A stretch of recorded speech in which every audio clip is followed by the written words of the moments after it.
देखो नंद द्वार रथ थारो, देखो नंद।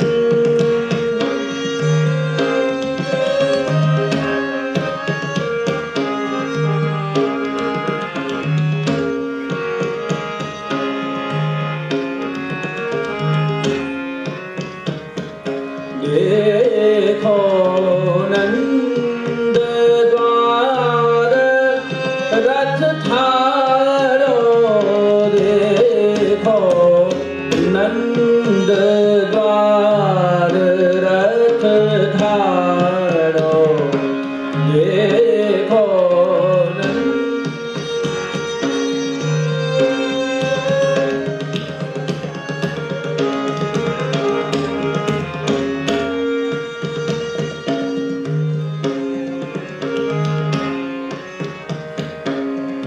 बाहुरी सखी सुब्रत सुत आयो, बाहुरी सखी सुब्रत सुत आयो, पर्यो संदेह जिय गाढ़ो,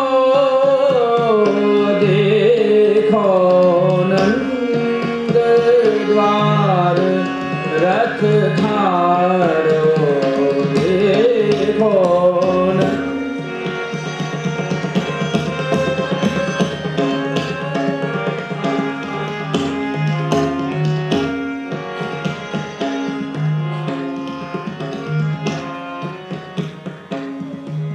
प्राण हमारे तब ही ले गयो, प्राण हमारे तब ही ले गयो, अब की कारण आयो, प्राण हमारे।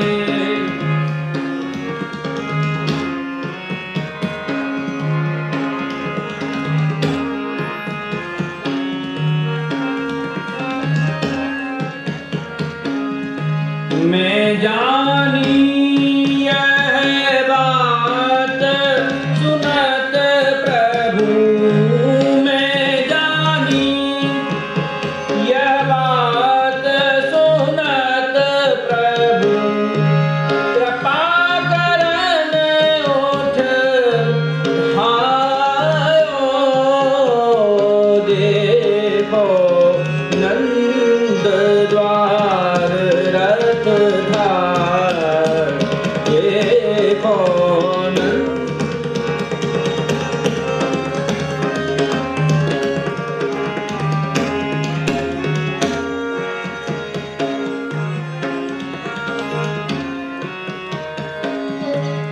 इतने अंतर आए उपंग,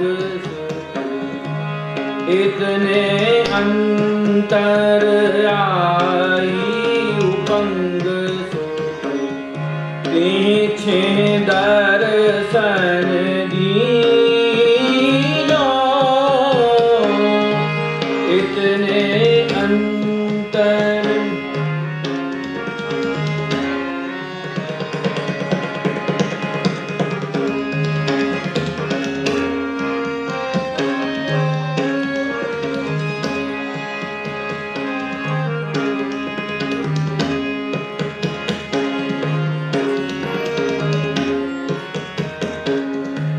तब पहचान सखा हरिजू को,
प्रणाम कियो अति रुचि सो और सब हीन कर जोरे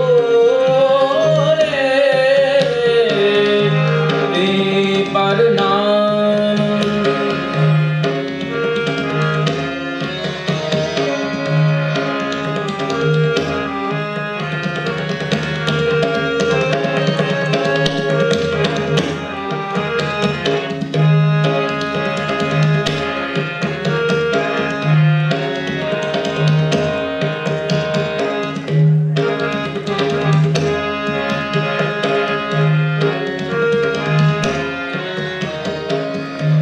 सुनियत होते तैसे ही देखे, सुनियत होते तैसे ही देखे, परम सुहृदय जिय भोरे देखो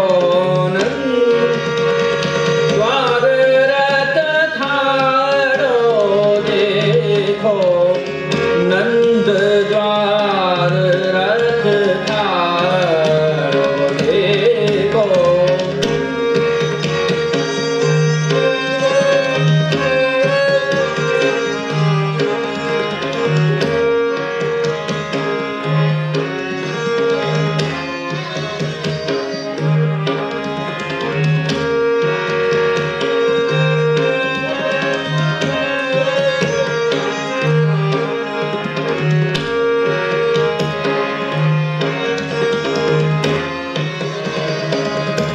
तुम्हारो दर्शन पाए आपनो, तुम्हारो दर्शन पाए आपनो, जन्म सुफल कर मानो, तुम्हारो दर्शन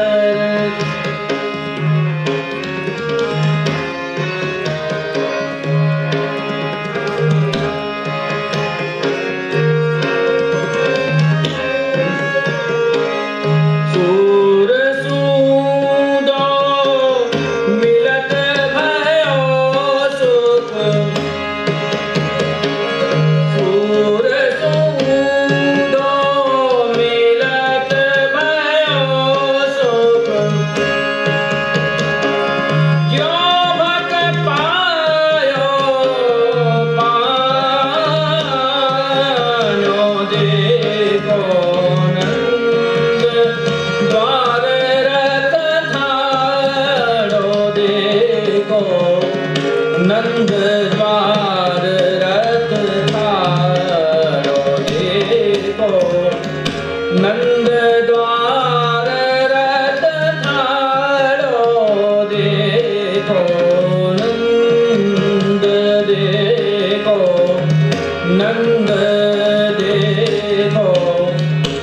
नंद द्वार रथ थारो।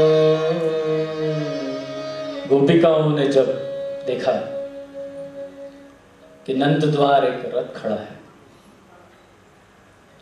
उत्सुकता हुई, विचार आया किसका होगा, कौन आया होगा। इसके आगे गोपिकाएं पहचानेंगी भी, अरे अवश्य किसी भगवती का ही रथ है। इसके आगे गोपिकाएं ये भी पहचान जाएंगी कि अवश्य प्रभु ने अपने किसी दूत को भेजा है, अवश्य प्रभु ने हमारे लिए कोई संदेश भेजा है। इसके आगे गोपिकाएं ये भी विचार कर लेंगी कि कदाचित हमें ले जाने के लिए, हमें बुलाने के लिए प्रभु ने अपने दूत को भेजा है। इसी रथ पर बैठ के कदाचित हम प्रभु से मिलने जाएंगे, इत्यादि इत्यादि उत्प्रेक्षाएं गोपिकाएं आगे करेंगी। भ्रमर गीत के विषय में ये सब बातें हम आगे चर्चा करेंगे। एक बात जो विशेष जानने लायक, गोपी गीत, वेणु गीत, अन्य जितने भी गीत हैं, ये सारे गीत समस्त गोपिकाओं ने मिलकर गाए हैं। लेकिन सिर्फ भ्रमर गीत एक ऐसा गीत है जो सिर्फ एक ही गोपी ने गाया है। चैतन्य संप्रदाय में उसी गोपी को राधा तत्व के नाम से पहचाना जाता है, और हमारे यहाँ श्री महाप्रभु जी उसे तामसी गोपी के नाम से बताते हैं। आपको याद होगा गोपी गीत के प्रसंग में जहाँ पर गोपिकाओं का विभाजन आप श्री ने बताया है, अन्यपूर्वा और अनन्यपूर्वा, उसमें तामसी का भेद नहीं आया था। आप श्री कहते हैं ये वही गोपी, और इसी कारण अपने तामस स्वभाव के कारण ये गोपी प्रभु को उलाहने भी देगी, प्रभु को कठोर शब्द भी कहेगी, प्रभु में दोष गणना भी कर लेगी। अरे यहाँ पर वो वाला कीर्तन, वो पद काम नहीं लगेगा जहाँ पे गोपी ये कह रही है कि अपनो दोष विचार सखीरी इनसों कछु न कहिए। अभी तो गोपी यहाँ पे ये कहेगी कि इनको दोष विचार सकीरी इनसो सब कुछ कही, उल्टी बात करेगी। इत्यादि इत्यादि दोष प्रभु में गिनेगी। विचार आता है कि समस्त रास संपूर्ण हो जाने के उपरांत जहां ये गोपिकाएं निर्गुण भाव संपन्ना हो गई, सत्वरजतम, अलौकिक सत्वरजतम से ऊपर की कोटि में पहुंच गई हैं, वहां गोपी में पुनश्च ऐसी वृत्ति क्यों आई? इतनी उत्तम अवस्था पे पहुंच जाने के उपरांत भी गोपी ने प्रभु में दोष क्यों गिने? प्रभु में कोई दोष नहीं है। निर्दोष पूर्ण गुण विग्रह आत्मतंत्रो निश्चेतनात्मक शरीर गुणैश्च हीनः आनंद मात्र करपाद मुखोदरादि सर्वत्र च त्रिविध भेद विवर्जितात्मा। अरे आनंद घन है, प्रभु में कोई दोष नहीं। तो क्यों, प्रश्न आता है। तो देखिए, भ्रमर गीत मूलतः मान प्रतिपादक विषय है। यहां मान रस ही प्रकट करना है। जब नायिका मान कर लेती है, जिसको सामान्य भाषा में हम रूठना कहते हैं, तब अपने प्रीतम पर अनेकानेक आरोप प्रत्यारोप लगाती है। अरे यहां वही लीला प्रकट करनी है, वही उसी रस को यहां प्रकट करना है। इसलिए यहां पर आरंभ में गोपिका ने प्रभु पर दोषारोपण भी किए।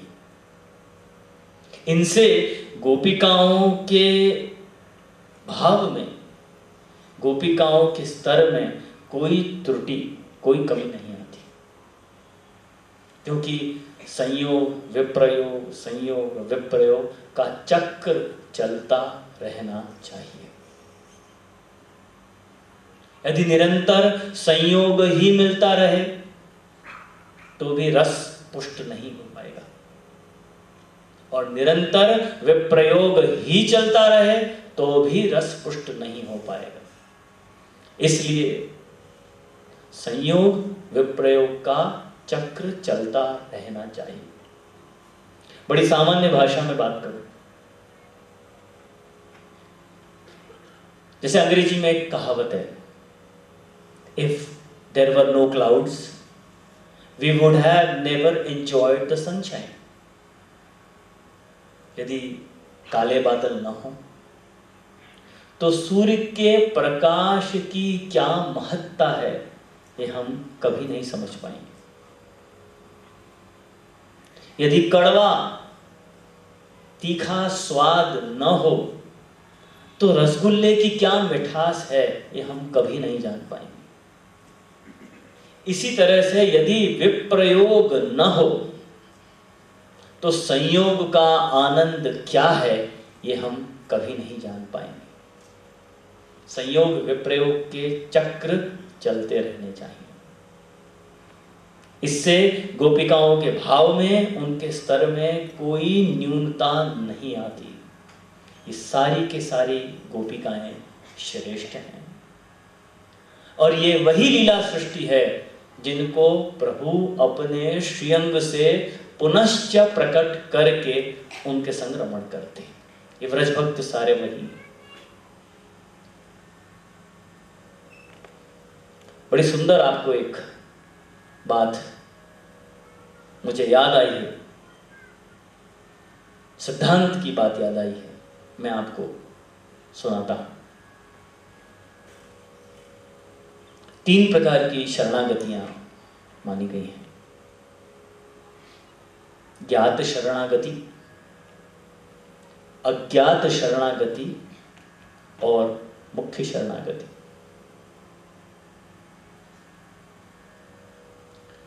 संसार में शरणागत हुए बिना काम नहीं चलता। यदि फल प्राप्ति चाहिए तो शरणागत होना ही पड़ेगा। लौकिक नियम है। ये केवल धर्म या भगवान से संबंधित ही कोई वस्तु हो ऐसा नहीं। शरणागत एक शाश्वत नियम है। हम रोज शरणागत होते हैं, कभी पति के आगे, कभी पत्नी के आगे, कभी सास ससुर के आगे, कभी अपने बॉस के आगे, कभी परिस्थिति के आगे। शरणागत होना ही पड़ता है।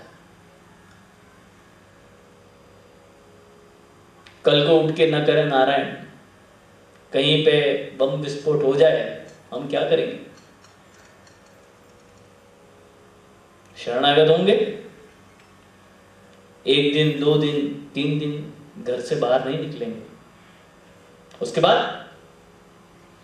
बाद जो बम रखने वाले महानुभाव हैं उनके चरणों में लौट जाएंगे, शरणागत हो जाएंगे कि भैया ठीक है, तुमने रख दिया तो बम से उड़ जाएंगे, नहीं रखा तो हम आगे बढ़ेंगे।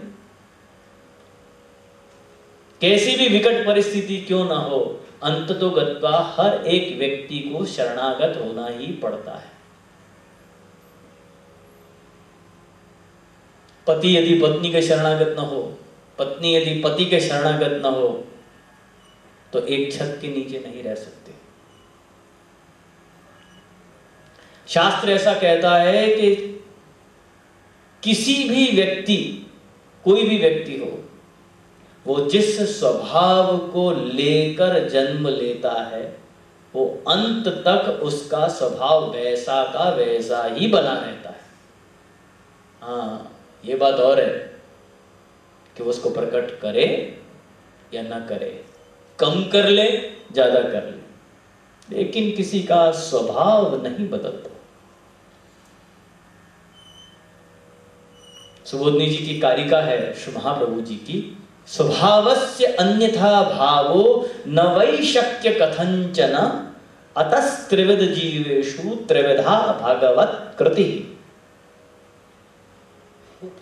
भगवान ने सोचा कि भाई जो मैं हूं ऐसे तो तुम कभी नहीं बन पाओगे। जीव स्वभाव है ना तुम्हारा, सत्व रज तम, ये तुम्हारे स्वभाव में है। तो भैया तुम तो मेरे जैसे नहीं बन पाओगे, तुम्हारा स्वभाव जीवाहा स्वभाव तो दुष्टा। तो चलो ठीक है, अरे मैं ही तुम्हारे जैसा हो जाता हूं, इसलिए त्रिविध जीवेषु त्रिविधा भगवत कृति, ये 3 प्रकार के जीवों के साथ में प्रभु ने वैसे ही बन के 3 प्रकार से भगवत कार्य की। तो यदि हम उन स्वभाव के सामने उनकी शरणागति नहीं लेते तो हम एक छत के नीचे नहीं रह सकते, लेनी ही पड़ेगी। शरणागति शाश्वत मुद्दा है, लेनी ही पड़ती है। अब हम विचार करें कि छुपे छवाए, किसी के देखे न देखे, जाने अनजाने, अब तक हम न जाने कितनी शरणागतियां ले चुके हैं, किन किन लोगों के आगे ले चुके हैं, जिस पर प्रभु के सामने तो अवश्य लेनी चाहिए।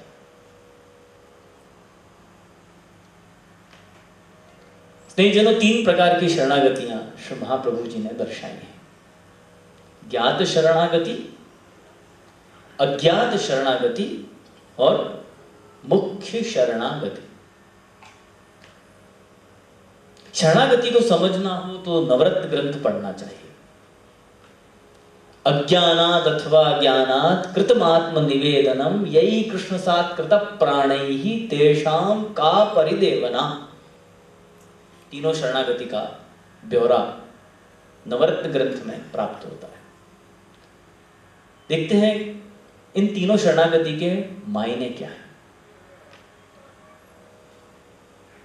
अज्ञात शरणागति, कुछ पता नहीं है श्री महाप्रभु जी कौन, श्री गोसाई जी कौन, श्रीनाथ जी कौन, श्री महाप्रभु जी का श्रीनाथ जी से क्या संबंध, हम कौन, आप कौन, वैष्णवता क्या, पुष्टि मार्ग क्या, कुछ पता नहीं।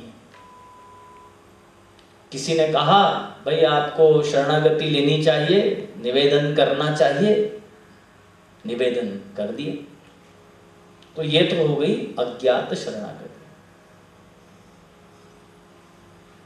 दूसरी ज्ञात शरणागति, पता चल गया श्री महाप्रभु जी का स्वरूप क्या, ठाकुर जी का स्वरूप क्या, जीव का स्वरूप क्या, जगत का स्वरूप क्या, सब जान लिया। 252-84 शिक्षा पत्र पढ़ लिए भाई, पता चल गया पूर्णमदः पूर्णमिदं पूर्णात् पूर्णमुदच्यते पूर्णस्य पूर्णमादाय पूर्णमेवावशिष्यते, सब पता कर लिया और सब सोच समझ के भगवान के शरणागत हुए, निवेदन किया। यह हो गया ज्ञात शरणागति। अब तीसरी मुख्य शरणागति, और यहां जरा थोड़ी सी समस्या आ जाती है। वो इसलिए क्योंकि मुख्य शरणागति इस लोक में, इस संसार में होनी संभव ही नहीं। उसके मिजाज के तो कोई अलग ही लोग हैं, उस कोटि में आने वाले तो कोई अलग ही हैं। अरे ये वही हैं जो प्रभु से बिछड़ गए हैं, ये वही हैं जिनको प्रभु से मिलाने के लिए बहुत उद्यम नहीं करना पड़ता, बहुत प्रयत्न नहीं करना पड़ता। ये वही हैं, ये जीव वही हैं जिनको अपने जीवन में केवल एक क्लिक की आवश्यकता होती है। जहां वो क्लिक मिल गया, ये तुरंत प्रभु की ओर मुड़ जाते हैं। यथा दामोदरदास हरसाई, उनकी कथा आप जानते हैं।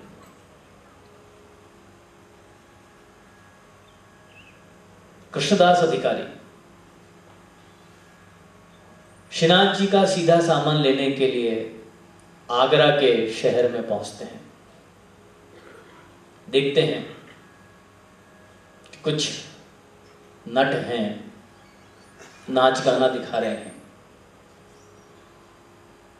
कौतूहलवश कृष्णदास जी वहां रुक जाते हैं, नटों का नृत्य देखते हैं।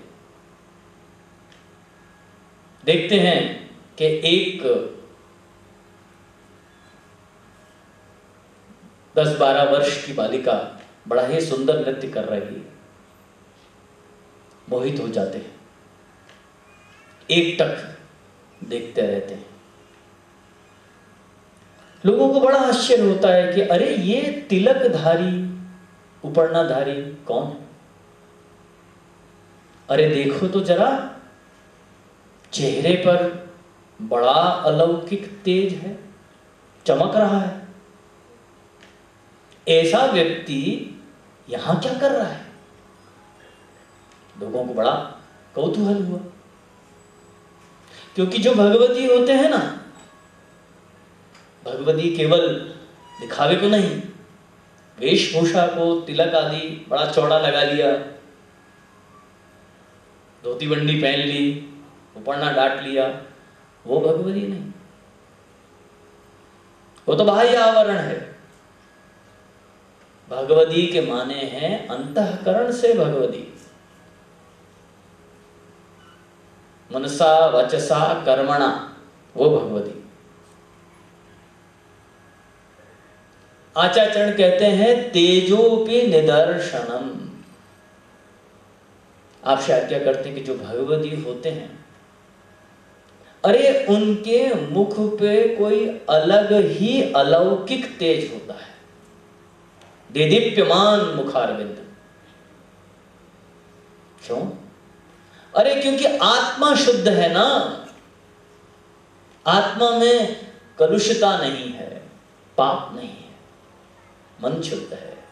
जिसका मन शुद्ध है, अरे उसकी देह को तो शुद्ध होना ही होना है। मन की शुद्धि आवश्यक है। जैसे यदि मन शुद्ध हो गया, देह अपने आप शुद्ध होगी। तो बड़ा अलौकिक तेज कृष्णदास जी के मुख पर। पूछा, भैया कहां से आए हो? आगरा शहर का हाट लगा हुआ है बीच बाजार में।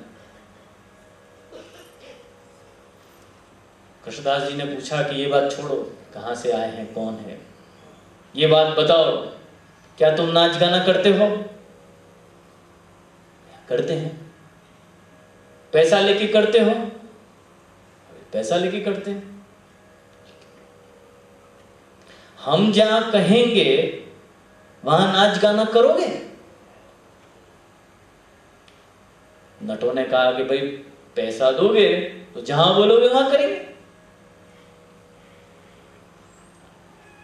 कृष्णदास जी बोले, वो तो ठीक है, ये लड़की नाचेगी जो अभी नाच रही है, अब क्यों नहीं नाच? पैसा दोगे तो ये नाच लेगी। अच्छा, कृष्णदास जी कहते हैं, देखो भैया, हमारा भी एक सेठ है, उस सेठ के सामने क्या ये लड़की नाचेगी? हाँ, जरूर नाचेगी। जो पैसे कहोगे हम देंगे। बोले जरूर नाचेगी। तो नाचेगी तो ठीक है, लेकिन देखो भैया, मेरी एक शर्त है। कृष्णदास जी कहते हैं, कृष्णदास जी ने कहा, गीत इसको हम लिख कर देंगे, हमारे गीत पर नाचेगी, आपके गीत पर नहीं नाचेगी। नटों ने कहा कि भाई हमको पैसे से मतलब, गीत आपका हो हमारा हो, पैसे दो नचवा लो। वार्तालाप हुई, अनुबंध हुआ। कृष्णदास जी उस लड़की को लेकर, उस नर्तकी को लेकर नाथद्वारा आए। अरे भाई चिंता मत करो, उस समय जतिपुरा को ही नाथद्वारा कहते थे। आप लोगों को ये होगा कि अरे नाथद्वारा का अस्तित्व कहां से आया? उस समय जतिपुरा को ही नाथद्वारा कहा जाता था। आज की तारीख में नाथद्वारा यहाँ अन्य देता। मैं वो आपके भावों से समझ गया। अमुक लोगों के एकदम से यूं हुआ, चिंता मत करो। उस समय उत्थापन के दर्शन खुले थे। कृष्णदास जी ने उस लड़की को पद्य लिख कर दिया, मेरो मन गिरधर सो अटक्यो। मेरो मन गिरधर सो अटक्यो, और पद की अंतिम कड़ी थी, यह तन जग सिर पटक्यो। तात्पर्य यह कि भाई इस शरीर को इस संसार के माथे पर मार दो, पटक दो। भाई इस संसार का, इस जगत का, इस संसार के लोगों का, परिवार के लोगों का ज्यादा से ज्यादा जोर इस शरीर पर ही तो पड़ेगा। ज्यादा से ज्यादा जोर जबरदस्ती इस शरीर के साथ हो सकती है। आपकी आत्मा, आपके मन, आपकी वाणी, आपके विचार को कोई नहीं ले जा सकता। आप स्वतंत्र हैं, जो चाहे सोचो, जो चाहे मन में विचार करो, उसको कोई परावर्तित नहीं कर सकता। भाई ज्यादा जोर शरीर पर चलेगा ना, इस शरीर को मार दो, चलो भैया तुम खुश रहो। स्नेहीजनों, जैसे ही लड़की ने नाचते नाचते ये अंतिम कड़ी गाई, यह तन जग सिर पटक्यो, तैसे ही प्रभु का तीव्र आवेश उसकी देह में हुआ और उसकी देह वहीं पर छूट गई। हाहाकार मचा, अरे ये क्या हुआ, वैसा क्या हुआ, यूं क्या हुआ, तुम क्या। कृष्णदास जी ने कहा कि भाई हम जानते थे कि कौन है और इसको कहां जाना है। उसकी जो गति थी वो यही होनी थी, इस देह से छूटकर उसको प्रभु से मिलना था। ये थी उसकी मुख्य शरणागति, प्रभु से मिल जाना, इस संसार को छोड़कर प्रभु से मिल जाना। कई बार लोग ब्रह्म संबंध लेने के लिए बड़े उतालू होते हैं, बड़ा आग्रह करते हैं, और जब मैं मना करता हूं क्या आवश्यकता है, मतलब थोड़ा सा मार्ग को समझ लो भाई, थोड़ा सा 252-84 शिक्षा पत्र इनका अवगाहन कर लो, बड़ी अच्छी अच्छी बातें कही गई। अरे लौकिक के लिए मान लो, शिक्षा पत्र के लिए ऐसा कहा जाता है कि जीवन में यदि कोई दुविधा हो तो बड़े शुद्ध मन से अपनी गोद में शिक्षा पत्र को पधराओ और यथेच्छ कोई भी पृष्ठ खोल कर देखो, या तो दाएं या तो बाएं, आपकी समस्या का समाधान अवश्य मिलेगा। अरे लौकिक दृष्टि से पढ़ लो, लेकिन मार्ग को समझ लो, उसके बाद ब्रह्म संबंध लेने की उतावल करो। लेकिन नहीं, कहते हैं अरे ब्रह्म संबंध नहीं दोगे तो जीव का उद्धार कैसे होगा। अब उनको कौन बताए कि उद्धार का मतलब तो वो जो लड़की नाच रही थी वो होता है। उद्धार का मतलब ये होता है कि संसार चक्र से छूटे, देह छूटी और प्रभु में एक हो गए। तात्पर्य तो ये होता है, या प्रभु के साथ उनकी लीला में सहभागी हो गए। अब मान लो यदि किसी को कह दिया जाए कि भाई तुम स्नान कर लो, व्रत तो तुमने कल कर ही लिया, अब देखो स्नान कर लो, स्नान करके कोरे वस्त्र धारण कर लो, 2 कंठी पहन लो, और हाँ माथे पे तिलक या टीकी लगा लो, हाँ कोरे वस्त्र धारण कर लिया, हाँ श्रीफल ले आए, हाँ भेंट धरने के लिए 11 रुपया 101 ले आए, हाँ ब्रह्म संबंध मंत्र बोलो, हाँ तुलसी दल हाथ में रखो, हाँ उसके बाद देह छूट जाएगी, फिर कहेगा हाँ। मान लो यदि ऐसा हो तो उद्धार का तात्पर्य तो देह छूटना होता है, तो वो क्या है, इस तथ्य को जरा समझना चाहिए। तो वो है मुख्य शरणागति, कि वो उसी के लिए आए हैं और वहीं उनकी राह है, दिशा है। ये गोपिकाओं का जो वृंद जिसकी हम बात कर रहे हैं भ्रमर गीत के प्रसंग के अंतर्गत, जो आपस में बात कर रही हैं, जो सखियां हैं और जो गोपी तामस वचन कहेगी, ये भी प्रभु की लीला सृष्टि का एक भाग है, हिस्सा है। इनकी मुख्य शरणागति है। सामान्य शरणागति नहीं है।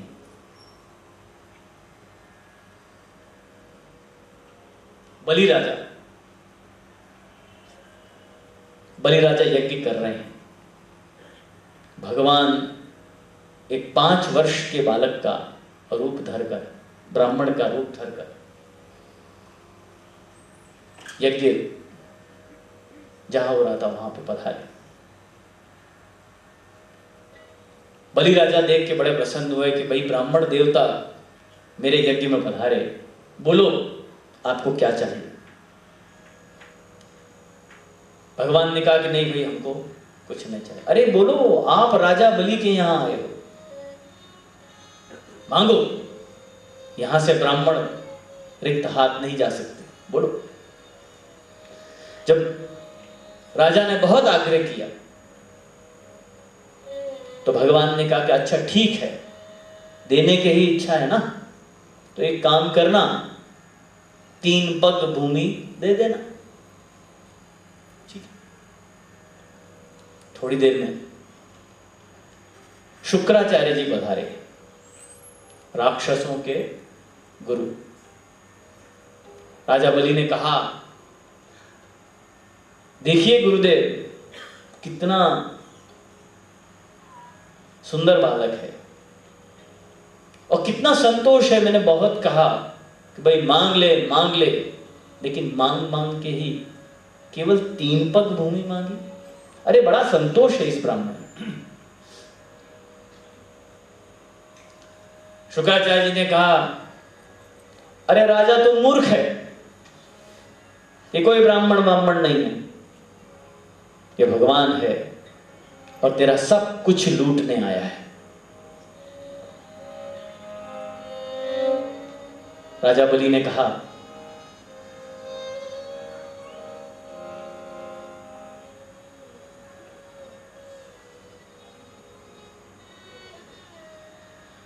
अचानक से याद आया थोड़ी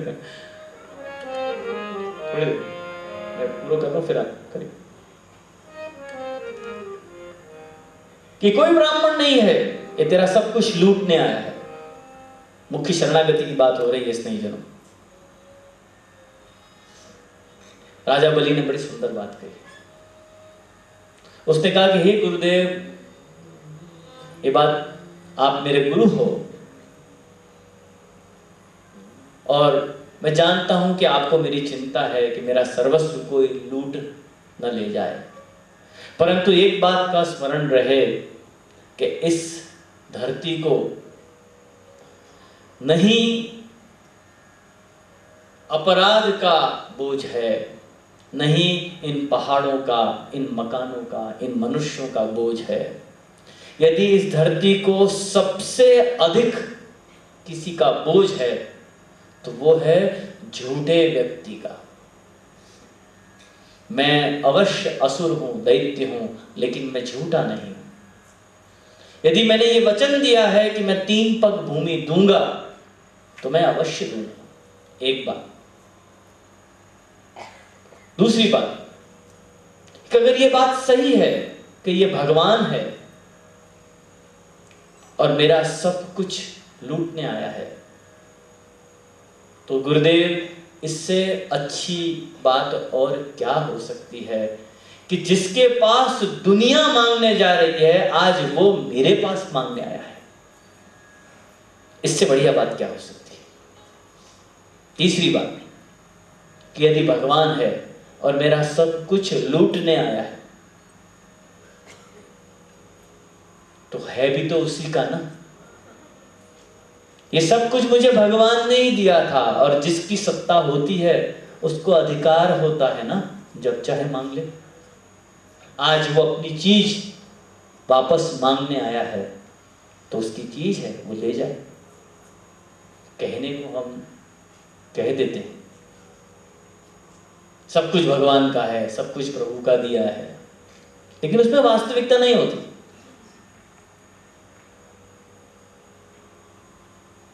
भगवान ने हमको सब कुछ दिया लेकिन हमने उसमें दीवारें खड़ी कर दी। अरे यहां से यहां तक मेरा और वहां से वहां तक तुम्हारा। इतनी जमीन मेरी, इतनी तुम्हारी। अब है तो भगवान की, उसकी दी हुई है, क्या उसने अपने लिए कुछ रखा?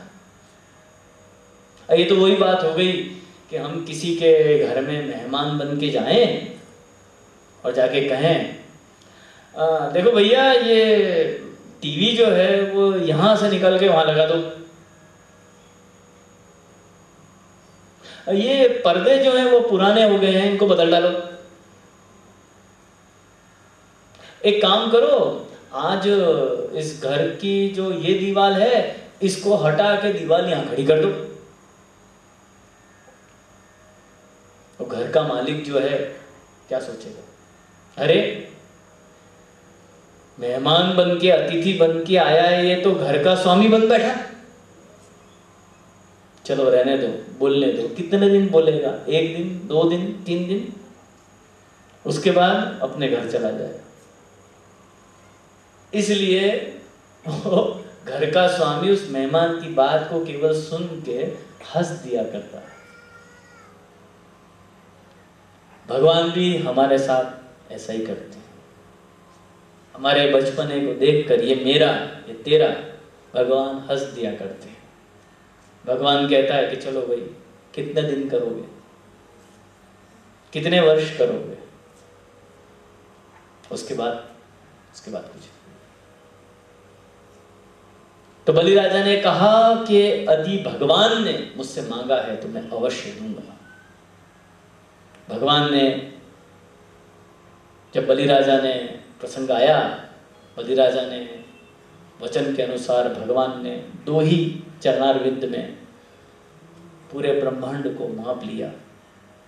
भगवान ने कहा कि बलि राजा बताओ, ये तीसरा पैर मैं कहां रखूं? तुम झूठे हो, तुमने मुझे झूठा वचन दिया, बताओ ये तीसरा पैर मैं कहां रखूं? बलि राजा ने कहा कि भाई एक बात बताइए, दान बड़ों के दाता, अरे देने वाला बड़ा होता है या दान बड़ा होता है? भगवान ने विचार किया कि भाई बड़ा तो दाता ही होता है, तो क्या दाता होता है ना, मैं दाता हूं ना, तो एक काम करिए, आप तीसरा चरणारविंद मेरे मस्तक पर पधराइए। आचार्य चरण आज्ञा करते हैं कि उस दिन राजा बलि की तीनों शरणागतियां सिद्ध हुई, ज्ञात शरणागति, अज्ञात शरणागति और मुख्य शरणागति। जब उसने अपने आप को, सर्वस्व को प्रभु को निवेदित कर दिया, इसलिए हमारे कीर्तनकारों ने गाया, बलि राजा को समर्पण साचो।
बलि राजा को समर्पण साचो, बलि राजा को समर्पण साचो, बलि राजा को समर्पण साचो, बलि राजा को समर्पण।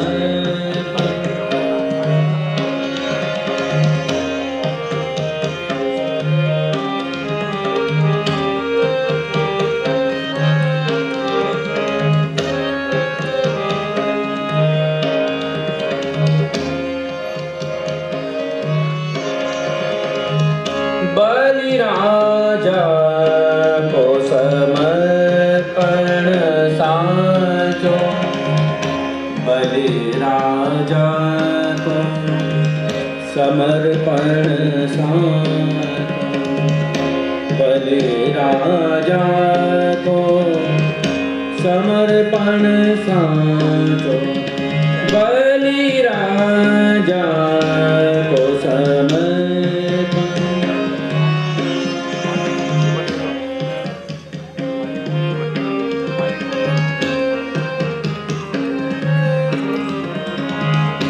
बहुत कहीं गुरु शुक्र देवता,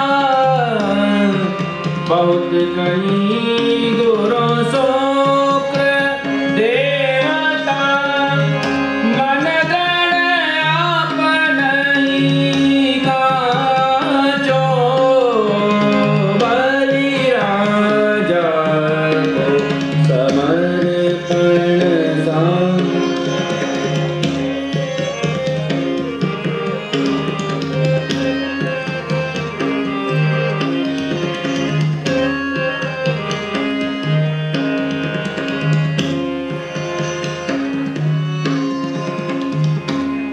यज्ञ करत हैं जाके कारण, यज्ञ करत हैं जाके कारण, सुप्रभु आप ही जानो।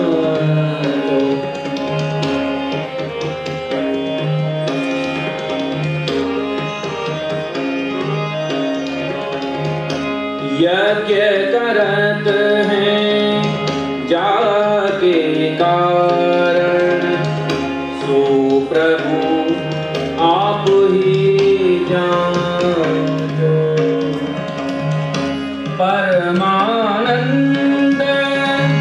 प्रसन्न भय हरि, परमानंद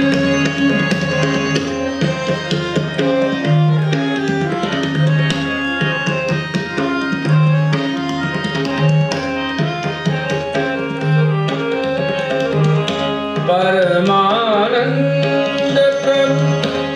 प्रसन्न भय हरि, जो जन को जानत है साचो, बलि राजा को समर्पण साचो, बलि राजा को समर्पण साचो, बलि राजा को समर्पण।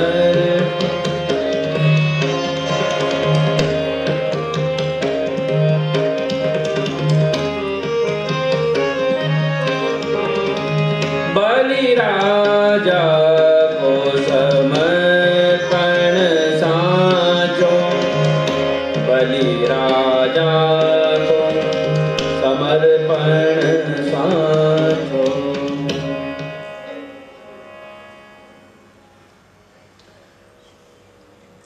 स्नेहीजनों, ब्रजमंडल में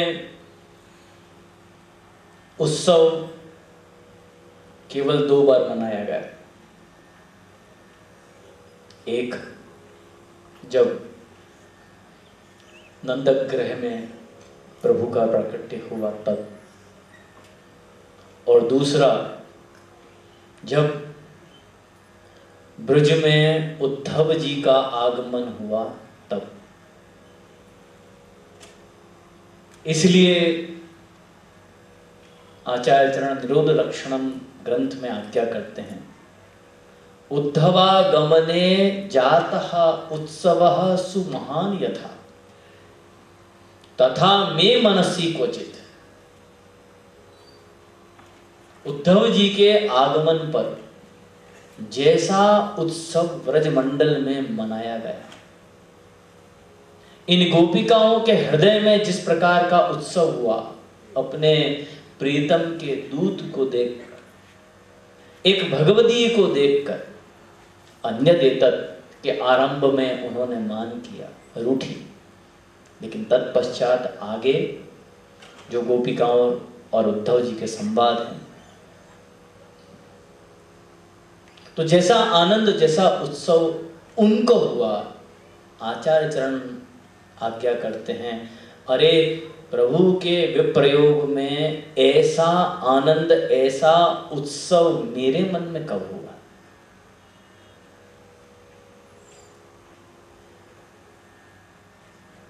उद्धव जी के रथ को आया देखकर गोपिकाएं बड़ी प्रसन्न हुई। कितनी सुंदर ये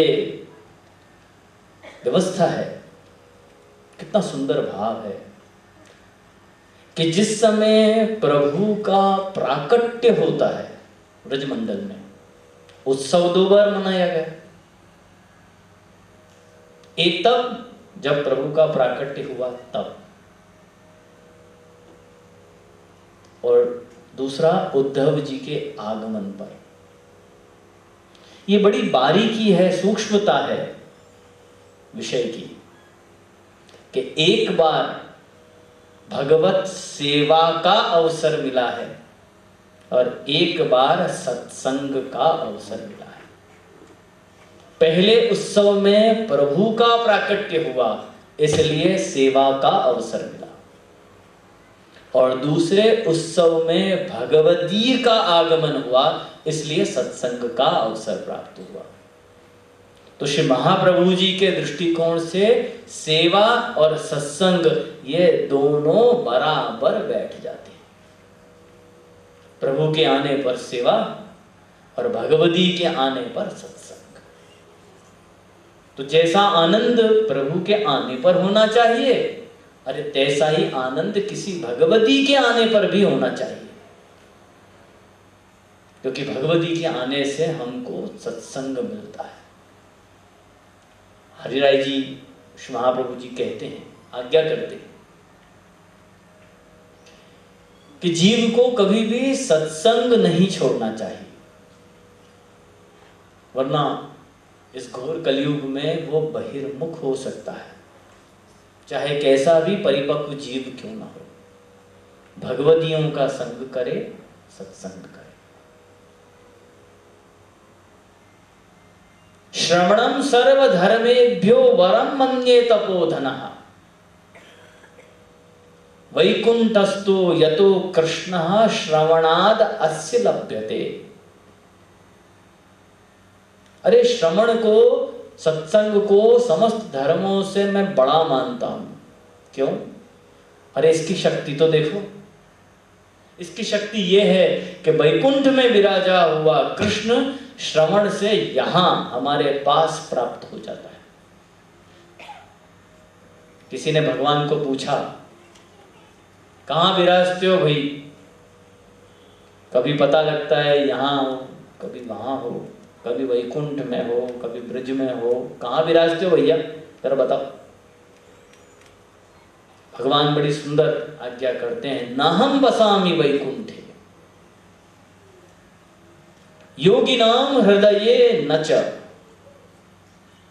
मद्भक्ता यत्र गायन्ति तत्र तिष्ठामि नारद। हे नारद, मैं वैकुंठ में निवास नहीं करता भाई। तो योगी ध्यान करते हैं, उनके हृदय में निवास करते हो? बोले नहीं। तो फिर कहां? तो भगवान कहते हैं कि मद भक्ता यत्र गायन्ति, मेरे भक्त जहां मेरा गुणगान करते हैं, तत्र तिष्ठामि नारद, अरे मैं वहां रहता हूं।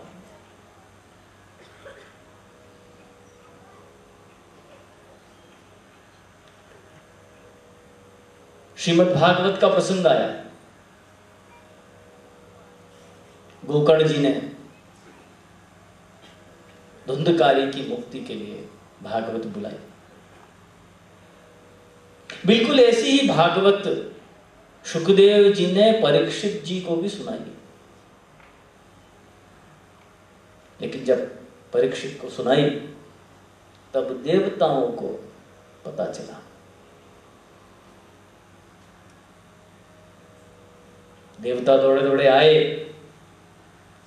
और कहा शुकदेव जी से, हाल चाल पूछे। सुखदेव जी समझ गए कि देवता अकारण किसी के यहाँ नहीं जाते, जरूर कोई ना कोई चक्कर है। कैसे आए भाई? देवता ने कहा नहीं, यो तो सब कुछ ठीक है, बस बात बड़ी थोड़ी सी है कि ये हमारे पास एक कलश लेकर आए।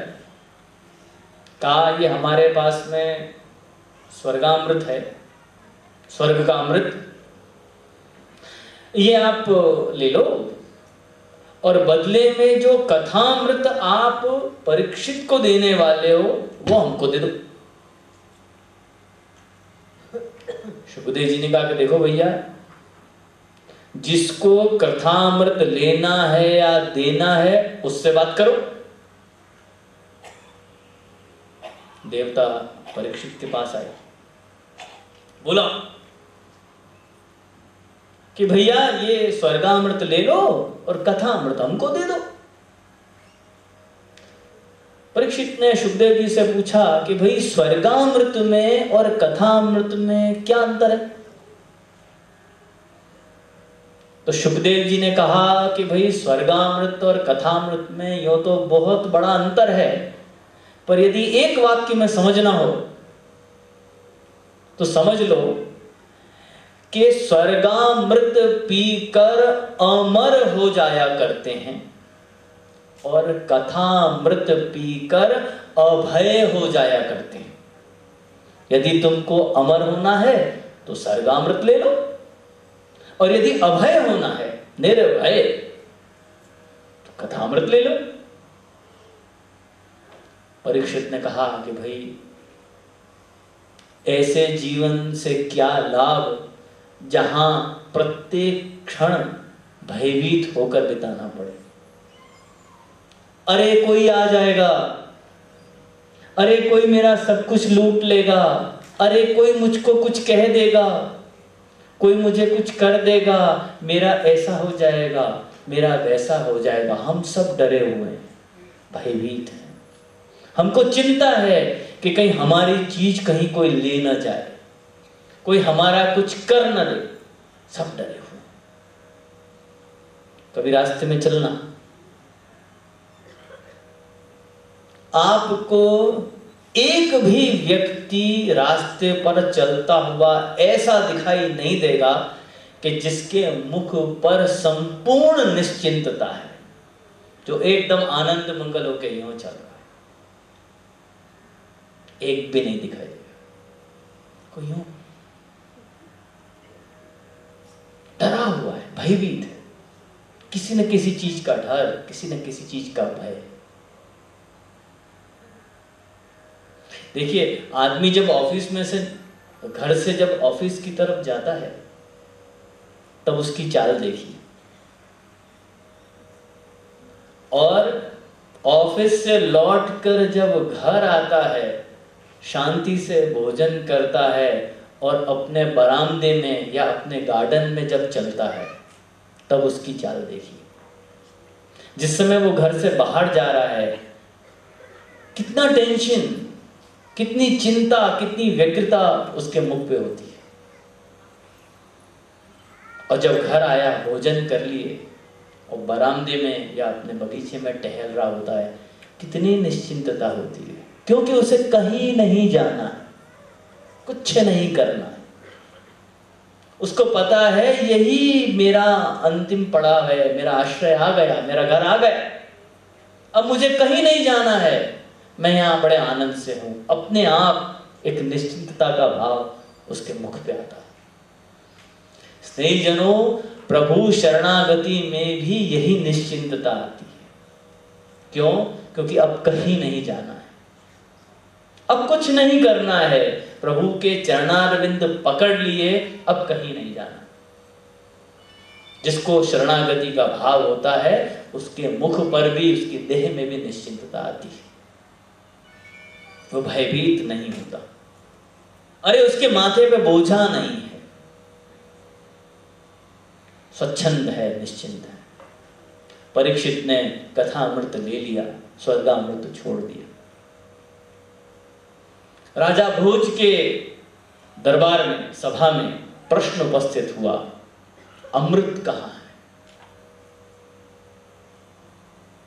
बड़े बड़े विद्वान, बड़े बड़े जानकार लोग बैठे थे। किसी ने कहा अमृत स्वर्ग में है, देवताओं के पास। किसी दूसरे विद्वान ने कहा नहीं नहीं, अमृत समुद्र में है, क्योंकि जिस समय समुद्र मंथन हुआ था तब अमृत का कलश समुद्र में से ही निकला था। तीसरे ने कहा कि नहीं नहीं, अमृत चंद्रमा के पास है, चंद्रमा ले गया। चौथे ने कहा नहीं, अमृत नागलोक में सर्पों के पास है। कोई एक साहित्य के विद्वान थे, उन्होंने कहा अमृत नव विवाहिता के मुख में होता है। यूं कर करके सभी लोगों ने अपनी अपनी तरफ से उत्तर दिया। कालिदास जी बैठे हुए थे। भोज ने कहा महोदय आप कुछ कहिए ना, आप अपना अभिप्राय दीजिए। उन्होंने कहा नहीं ठीक है, जो कहा वो। बोल नहीं नहीं, आप कुछ बोलिए ना। जब बहुत आग्रह किया तब कालिदास ने कहा कि हे राजन, मेरी समझ में अमृत इनमें से कहीं पर भी नहीं है। यदि स्वर्ग में अमृत होता तो देवता स्वर्ग से नीचे क्यों गिरते? क्षीणे पुण्य मर्त्यलोकम विशन्ति, भगवत गीता। उनका पुण्य जब क्षीण हो जाता है, समाप्त हो जाता है, तो अमुक काल के पश्चात देवताओं को भी भूतल पर आना पड़ता है। और यदि अमृत समुद्र में होता तो बताइए समुद्र का जल खारा क्यों? मीठा होना चाहिए। और यदि अमृत चंद्रमा के पास होता तो चंद्रमा घटता बढ़ता क्यों? पूर्ण चंद्र रहना चाहिए था। और यदि अमृत सर्पलोक में नागों के पास, सर्पों के पास यदि होता तो सर्प के मुख में विष क्यों होता? और यदि नव विवाहिता के मुख में अमृत होता तो उसका पति मरता क्यों? इसलिए मेरी समझ में यहां पे से कहीं पर भी अमृत नहीं। तो महोदय बताइए अमृत कहां है? कालिदास जी ने बड़ा सुंदर उत्तर दिया, कंठे सुधा वसति वै भगवत जनानाम। ये भगवती वैष्णव जब परस्पर आपस में भगवत गुणानुवाद करते हैं, भगवत चर्चा करते हैं, तो ये अमृत आकर इनके कंठ में बैठ जाता है। अमृत भगवतियों के कंठ में होता है। यहां भ्रमरीत के प्रसंग में गोपिकाओं ने जो आपस में भगवत चर्चा की है, मान लीजिए कि उद्धव जी को अमृत ही प्राप्त हो गया। आरंभ करते हैं स्नेहीजनों पहला पद्य भ्रमर गीत का, जहां गोपिकाओं ने उद्धव जी को और उनके रथ को देखा। एक सेकंड जरा मैं चश्मा लगा लूं, क्योंकि बिना चश्मे के मुझे दिखाई नहीं देता।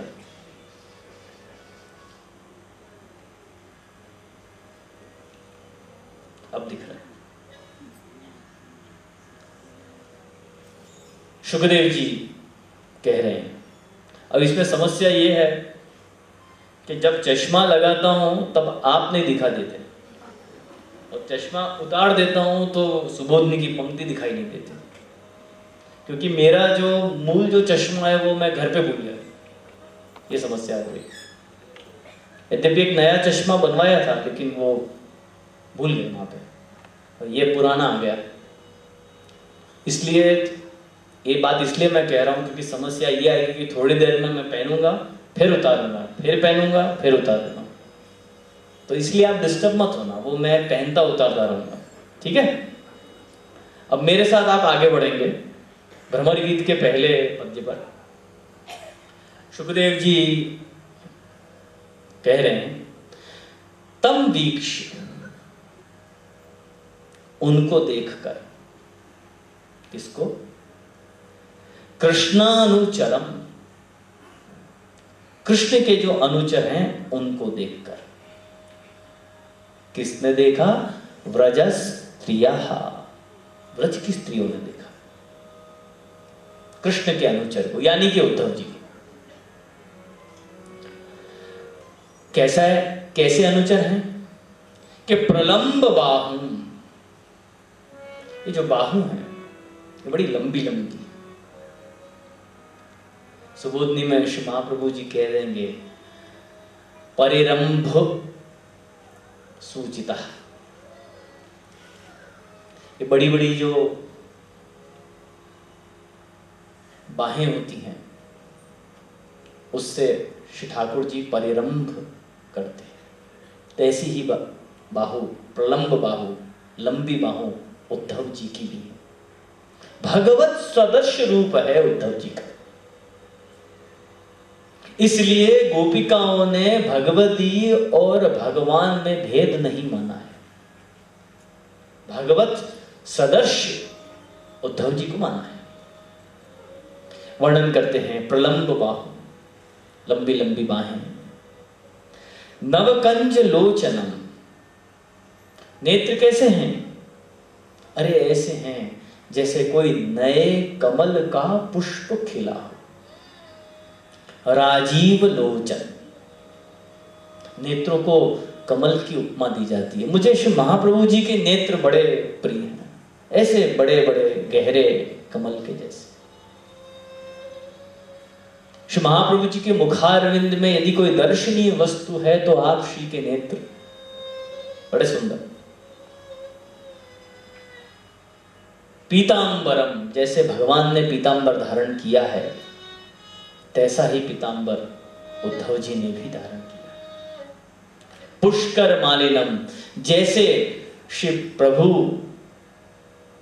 कंठ में माला धारण करते हैं ऐसे ही कमल की माला उद्धव जी ने भी धारण की है। और उससे लसन मुखारविंदम, उससे मुखारविंद उनका शोभित हो रहा है। और क्या? मणिमृष्ट कुंडलम, कुंडल धारण किए, मणि के कुंडल धारण किए। यद्यपि मकराकृति कुंडल होते हैं, मयूराकृति कुंडल होते हैं, मत्स्याकृति कुंडल होते हैं, लेकिन श्रेष्ठ कुंडल मणि के कुंडल माने जाते हैं, वो श्रेष्ठ माने जाते हैं। तो मणि के कुंडल उद्धव जी ने धारण किए हैं, उनको गोपिकाओं ने देखा। अब स्नेहीजनों, जरा समय की मर्यादा है, वैसे हम ज्यादा आज नहीं कर पाएंगे पद्य में, इस पद्य की सुबोधनी तक ही हम रह पाएंगे, इसलिए अब हम सुबोधनी आरंभ कर रहे हैं। तो जरा दत्तचित्त होकर, सावधान होकर बैठ जाएं और घबराने की आवश्यकता नहीं है। मैं ये मान के चलता हूं कि आपका पहला अनुभव है, हो सकता है किसी ने पहले सुबोधनी का रसपान किया हो, लेकिन जिन्होंने नहीं किया उनका पहला अनुभव है। तो मुझे सिर्फ एक बात कहनी है, और वो ये है कि मेरी तरह आप भयभीत मत होना, डरना मत। और संस्कृत के बड़े बड़े भारी भारी शब्द आएंगे, ऐसा मत, अरे ये क्या आ गया, चिंता मत करो। अरे मैं हूं ना यहाँ पर, आचार्य चरण विराजे हुए हैं, हम मिलके अर्थ करेंगे और सुबोधनी का आनंद लेंगे, ठीक है। देखो, जब आपको हाँ करना हो ना, जब मैं से पूछो ना ठीक है, ये प्रक्रिया 4 दिन तक चलेगी। जब मैं आपसे पूछूं ठीक है, तो आप जोर से तो बोल नहीं सकते हो कि हाँ ठीक है, हाँ हाँ। तो आप, उसके लिए एक संकेत है, अगर आपको हाँ कहना हो तो आप ये कर देना, है ना। और नहीं ठीक है यूं बताना तो यूं कर देना, नहीं ठीक है। अब मैं पूछूं ठीक है,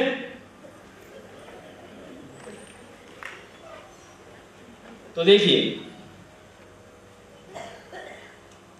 सुबोधनी आरंभ करते हैं। प्रभु कृपा करें, महाप्रभु जी कृपा करें, उनकी कृपा से आरंभ करते हैं। सुबोधनी में श्री महाप्रभु जी सबसे पहले वीक्ष पद पर लिख रहे हैं कि गोपिकाओं ने भगवत अनुचर, जो कृष्णानुचरम वीक्ष तम वीक्षम कृष्णानुचरम, बस इस पे आरंभ किया। आपसे लिखते हैं, नहीं महताम चेतः अधर्मे पतति इति तस्य दर्शने शंका भवति। आपसे कहते हैं कि भैया जो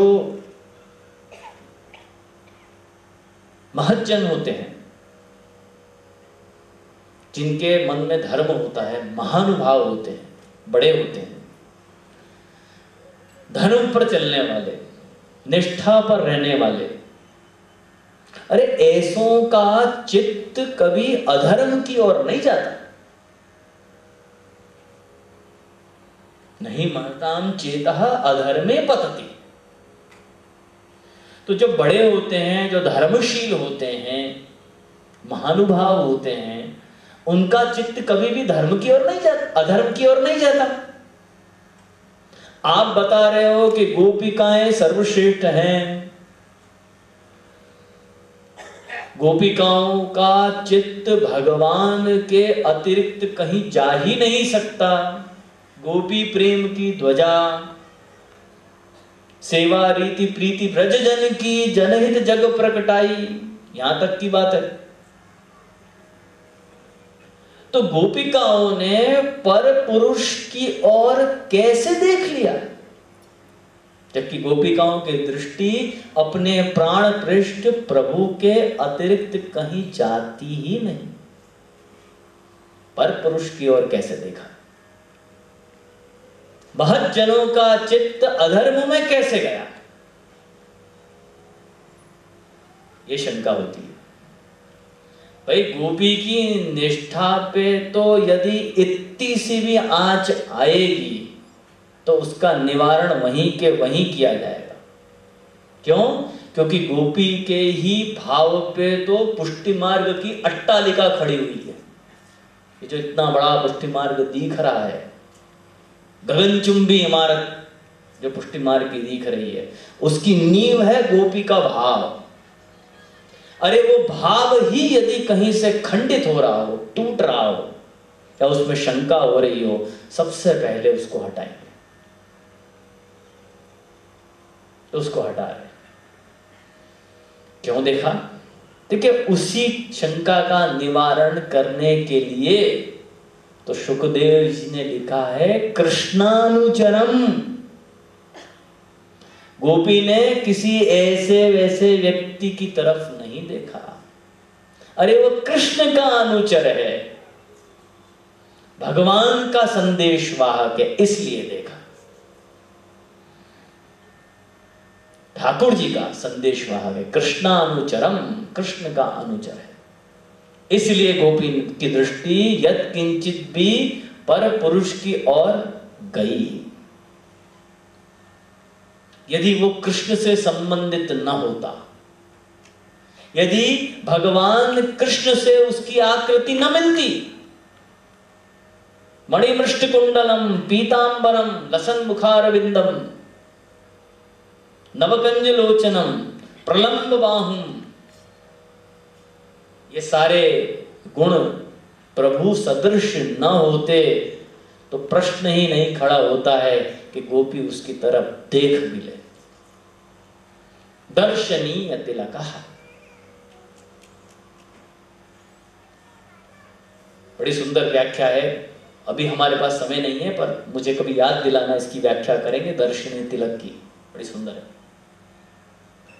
तो वो कृष्ण का अनुचर है, भगवान का दूत है, इसलिए गोपी ने उनकी तरफ देखा, इसलिए गोपी की निष्ठा पे कोई प्रश्न नहीं।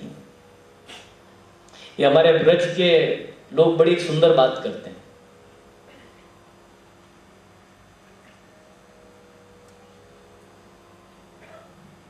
ये जो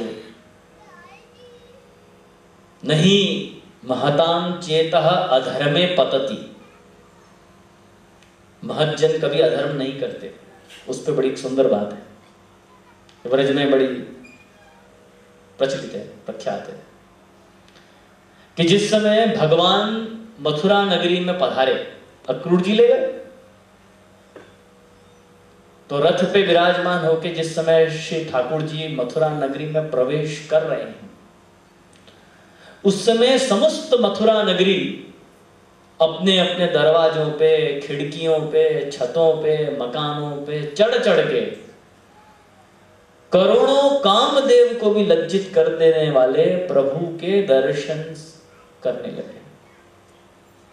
हर एक का प्रयत्न ये था कि कहीं एक क्षण भी प्रभु का ऐसा सुंदर स्वरूप और उनके दर्शन हमसे छूट न जाए, एक टक कोटि गंधर्प लावण्य स्वरूप को निहारने लगे।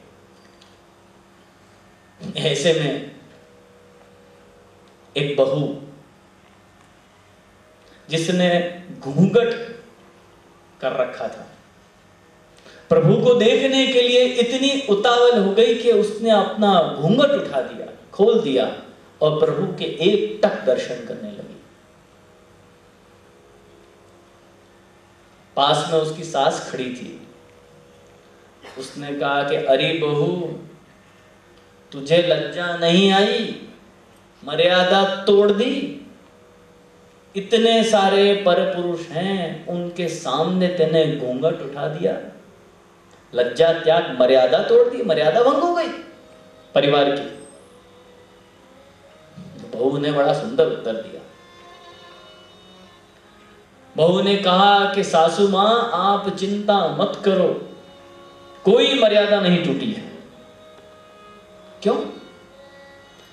बोले ऐसा है कि इस समय करोड़ों कामदेव को भी लज्जित कर देने वाला प्रभु का ऐसा अनुपम सौंदर्य प्रकट हो रहा है, प्रभु के ऐसे दर्शन हो रहे हैं। अरे ऐसे समय में किसको फुर्सत है कि प्रभु के दर्शन छोड़ के कोई मेरी ओर देखे? किसको फुर्सत है? इसलिए प्रभु आप चिंता मत करो, कोई मर्यादा नहीं टूटी है। इस समय कोई मुझे नहीं देखेगा, सब प्रभु को ही देखेगा। इसलिए महताम चेतः अधर्मे न पतति। जो महज्जन होते हैं, बड़े अधर्म में उनका चित्त कभी नहीं जाता। अच्छा, फिर भी कितनी सुंदर बात श्री महाप्रभु जी कहते हैं कि तथापि महांतम भूषितम दृष्ट्वा। अरे कोई बड़ा महान, कोई बड़ा व्यक्ति गांव में आ जाए तो कोई भी स्त्री जो है लज्जित हो ही जाती है।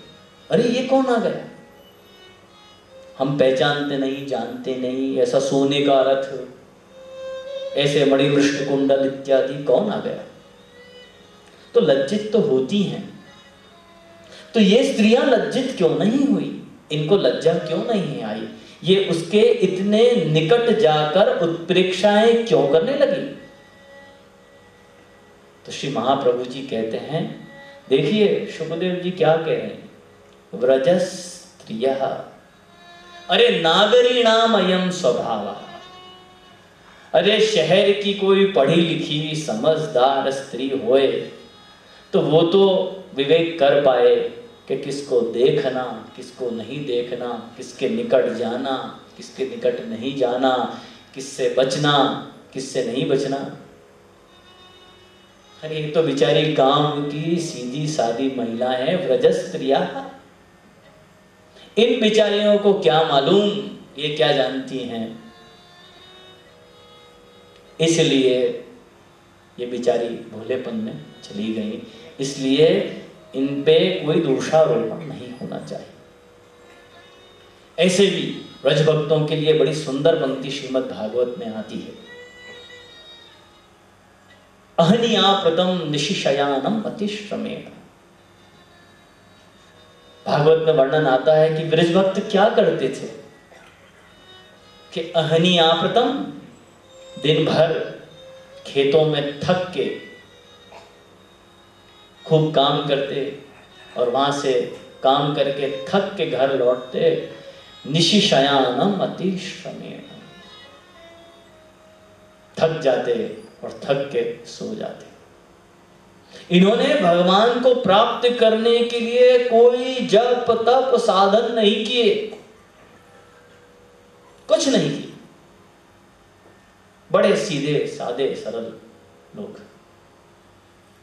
हमारे और इनमें अंतर केवल इतना ही है कि वे लोग खेतों में काम करते थे और हम ऑफिस में काम करते। लेकिन इनकी सहज निष्ठा प्रभु में थी।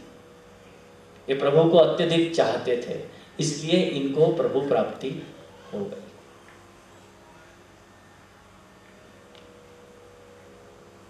और वस्तुतस्तु आचार्य चरण कहते हैं मच्छरणम गोष्ठ।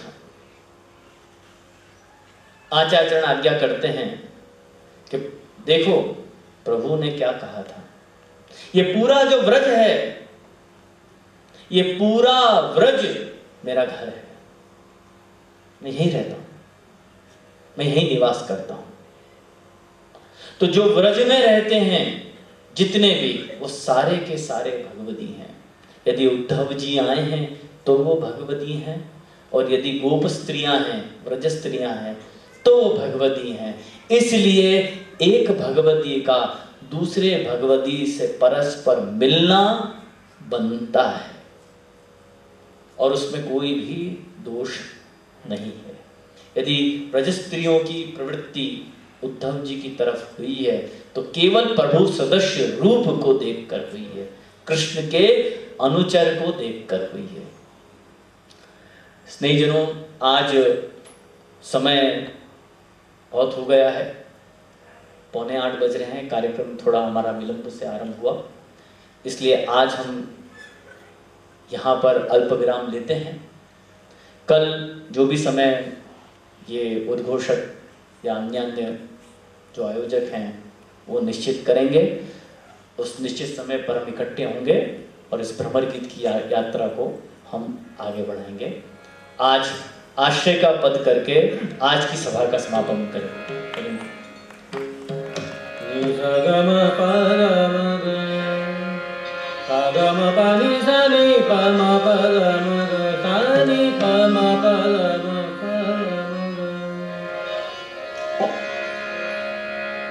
दृढ़ेन चरणन केरो भरोसो, दृढ़ेन चरणन केरो। श्रीवल्लभ नख चंद्र छटा बिन, सब जग माझ अंधेरो भरोसो, दृढ़ेन चरणन केरो। साधन और नहीं आकल में, साधन और नहीं आकल में, जासो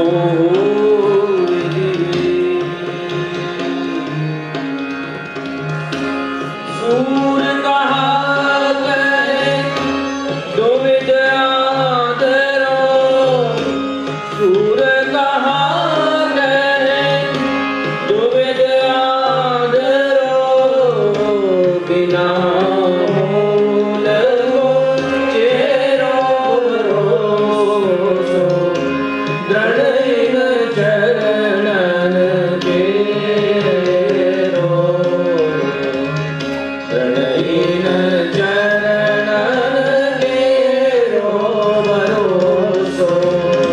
दृढ़ीन चरणन दृढ़ीन चरणन दृढ़ीन चरणन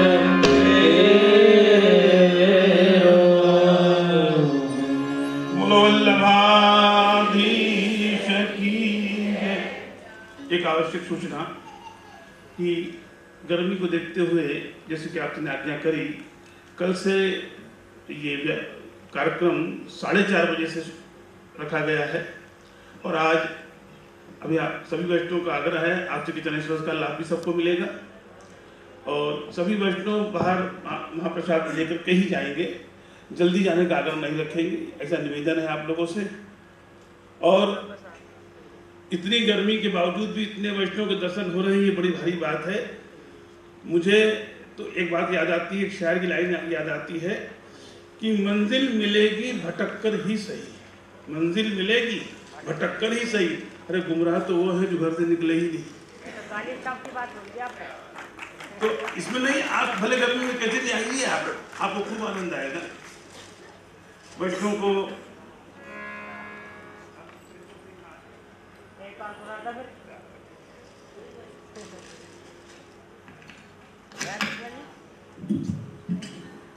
और एक दूसरा निवेदन और है कि जिनके पास मोबाइल है वो कम से कम उतने टाइम तक के लिए उसको विश्राम दे दें, क्योंकि वो भी कथा सुनने लगता है, वो भी ताई बजाने लगता है, तो यहाँ डिस्टर्बेंस होने लगता है। मोबाइल का भी अपना स्वरूप है, उसको थोड़ी देर के लिए विश्राम मिल जाएगा तो उसको अच्छा लगेगा। गुण प्रभु सदृश न होते तो प्रश्न ही नहीं खड़ा होता है कि गोपी उसकी तरफ देख भी ले। दर्शनीय तिलकः, बड़ी सुंदर व्याख्या है। अभी हमारे पास समय नहीं है, पर मुझे कभी याद दिलाना, इसकी व्याख्या करेंगे दर्शनीय तिलक की, बड़ी सुंदर है। तो वो कृष्ण का अनुचर है, भगवान का दूत है, इसलिए गोपी ने उनकी तरफ देखा, इसलिए गोपी की निष्ठा पे कोई प्रश्न नहीं। ये हमारे ब्रज के लोग बड़ी सुंदर बात करते हैं।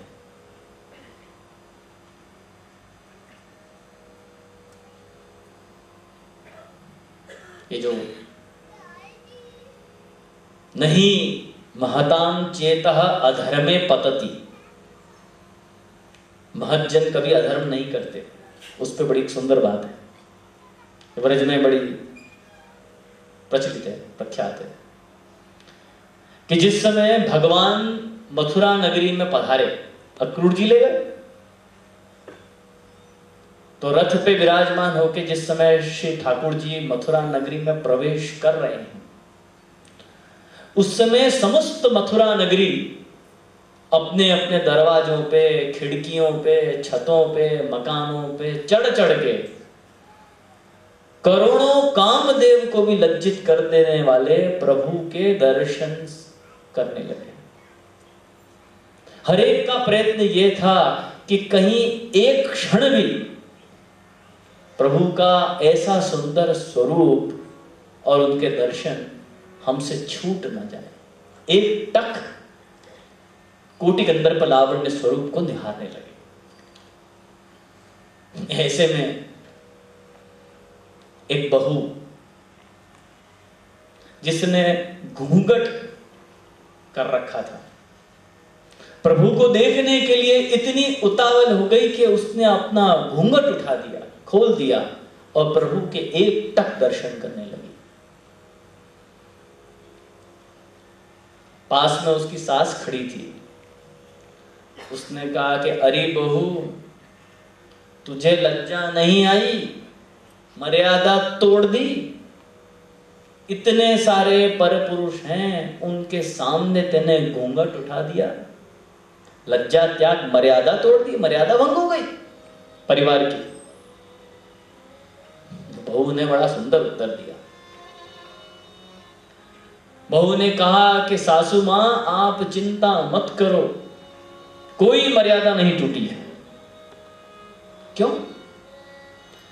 बोले ऐसा है कि इस समय करोड़ों कामदेव को भी लज्जित कर देने वाला प्रभु का ऐसा अनुपम सौंदर्य प्रकट हो रहा है, प्रभु के ऐसे दर्शन हो रहे हैं। अरे ऐसे समय में किसको फुर्सत है कि प्रभु के दर्शन छोड़ के कोई मेरी ओर देखे? किसको फुर्सत है? इसलिए प्रभु आप चिंता मत करो, कोई मर्यादा नहीं टूटी है। इस समय कोई मुझे नहीं देखेगा, सब प्रभु को ही देखेगा। इसलिए महताम चेतः अधर्मे न पतति। जो महज्जन होते हैं, बड़े अधर्म में उनका चित्त कभी नहीं जाता। अच्छा, फिर भी कितनी सुंदर बात श्री महाप्रभु जी कहते हैं कि तथापि महानतम भूषितम दृष्टवा। अरे कोई बड़ा महान, कोई बड़ा व्यक्ति गांव में आ जाए तो कोई भी स्त्री जो है लज्जित हो ही जाती है। अरे ये कौन आ गया, हम पहचानते नहीं, जानते नहीं, ऐसा सोने का रथ, ऐसे मणिमृष्ट कुंडल इत्यादि, कौन आ गया? तो लज्जित तो होती हैं। तो ये स्त्रियां लज्जित क्यों नहीं हुई, इनको लज्जा क्यों नहीं आई? ये उसके इतने निकट जाकर उत्प्रेक्षाएं क्यों करने लगी? तो श्री महाप्रभु जी कहते हैं, देखिए शुकदेव जी क्या कह रहे हैं, व्रजस स्त्रियः, अरे नागरीणाम अयम स्वभाव। अरे शहर की कोई पढ़ी लिखी समझदार स्त्री होए तो वो तो विवेक कर पाए कि किसको देखना, किसको नहीं देखना, किसके निकट जाना, किसके निकट नहीं जाना, किससे बचना, किससे नहीं बचना। अरे ये तो बेचारी गांव की सीधी सादी महिला है, व्रज स्त्रिया। इन बेचारियों को क्या मालूम ये क्या जानती हैं। इसलिए ये बेचारी भोलेपन में चली गई, इसलिए इन पे कोई दोषारोपण नहीं होना चाहिए। ऐसे भी ब्रज भक्तों के लिए बड़ी सुंदर पंक्ति श्रीमद् भागवत में आती है, अहनियाप्रतम निशिशयानम अतिश्रमेण। भागवत में वर्णन आता है कि ब्रज भक्त क्या करते थे कि अहनियाप्रतम, दिन भर खेतों में थक के खूब काम करते और वहां से काम करके थक के घर लौटते, निशिशयानम अतिश्रमेण, थक जाते और थक के सो जाते। इन्होंने भगवान को प्राप्त करने के लिए कोई जप तप साधन नहीं किए, कुछ नहीं किए, बड़े सीधे सादे सरल लोग। हमारे और इनमें अंतर केवल इतना ही है कि वे लोग खेतों में काम करते थे और हम ऑफिस में काम करते, लेकिन इनकी सहज निष्ठा प्रभु में थी। ये प्रभु को अत्यधिक चाहते थे, इसलिए इनको प्रभु प्राप्ति हो गई।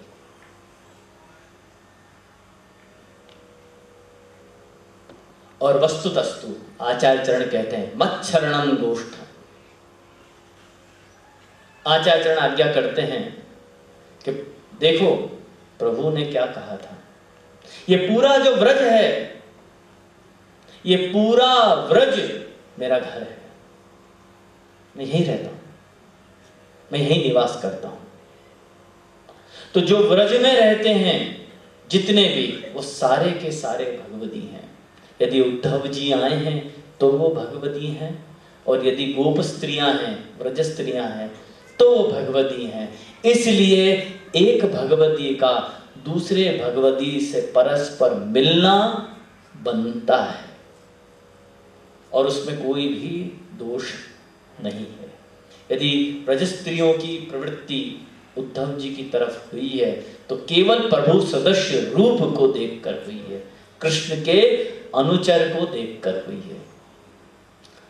स्नेहीजनों, आज समय बहुत हो गया है, 7:45 बज रहे हैं, कार्यक्रम थोड़ा हमारा विलंब से आरंभ हुआ, इसलिए आज हम यहाँ पर अल्प विराम लेते हैं। कल जो भी समय ये उद्घोषक या अन्य जो आयोजक हैं वो निश्चित करेंगे, उस निश्चित समय पर हम इकट्ठे होंगे और इस भ्रमर गीत की यात्रा को हम आगे बढ़ाएंगे। आज आश्रय का पद करके आज की सभा का समापन करें। गम परम गम पानी सनी पम परम सनी पम परम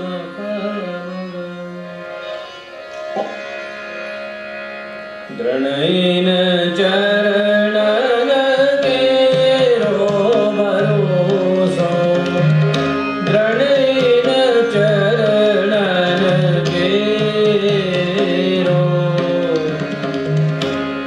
श्री वल्लभ नख चंद्र छटा बिन सब जग माझ अंधेरो भरोसो दृढ़ीन चरणन केरो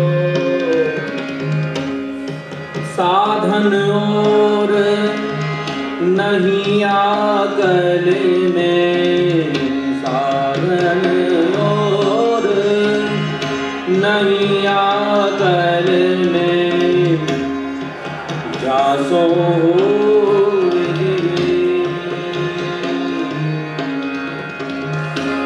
सूर कहा गए दो विद्याधरो सूर कहा गए दो विद्याधरो बिना मूल को चेरो भरोसो दृढ़ीन चरणन केरो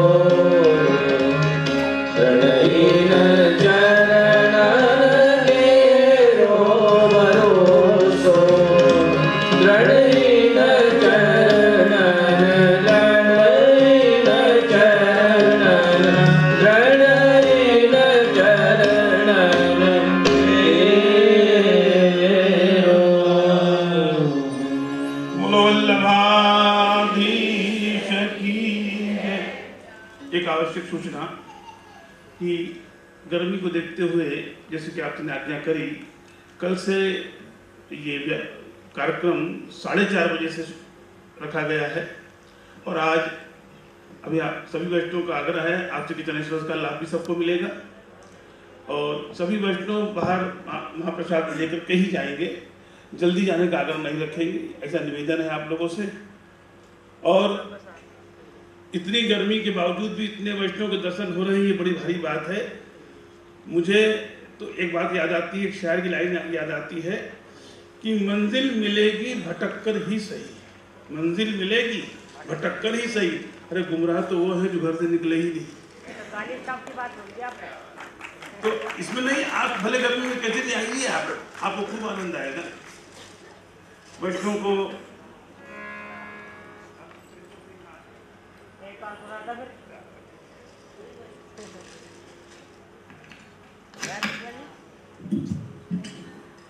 और एक दूसरा निवेदन और है कि जिनके पास मोबाइल है वो कम से कम उतने टाइम तक के लिए उसको विश्राम दे दें, क्योंकि वो भी कथा सुनने लगता है, वो भी ताली बजाने लगता है, तो इंसान डिस्टर्बेंस होने लगता है। मोबाइल का भी अपना स्वरूप है, उसको थोड़ी देर के लिए विश्राम मिल जाएगा तो उसको अच्छा लगेगा। बात करे कोई यहाँ वक्त की हरदम मात हुई, क्या वक्त की बात करे कोई यहाँ वक्त की हरदम मात हुई। प्रभु जब जागे तब सुबह हुई, प्रभु शयन किए तब रात हुई। प्रभु जब जागे तब सुबह हुई, प्रभु शयन किए तब रात। इसलिए समय के पीछे मत घबराइएगा, आनंद लेना है, उसके लिए कुछ सोच विचार मत करिएगा।